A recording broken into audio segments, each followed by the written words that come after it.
架起豬牌嘅意義，唔少長輩同親戚朋友都會喺新人結婚時贈送金飾，但係根據傳統，金豬牌同金額只可由父母贈送，男方父母會贈送金豬牌同金額俾新娘，寓意開枝散葉，兒孫滿堂，同埋多子多福。亦都有女方父母以金豬牌作為囡囡嘅嫁妝，表達對囡囡步入人生新階段嘅美好祝福。通常金豬牌或者金豬額都係一隻大豬配一排小豬，多數係6隻或者8隻豬，亦都有9隻及10隻金豬嘅款式，送俾新人，寓意長長久久，十全十美。全新架起豬仔套裝，大體豬牌，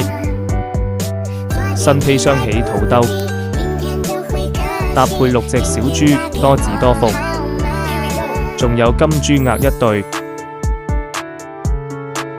立體雙喜同6隻小豬互相映襯，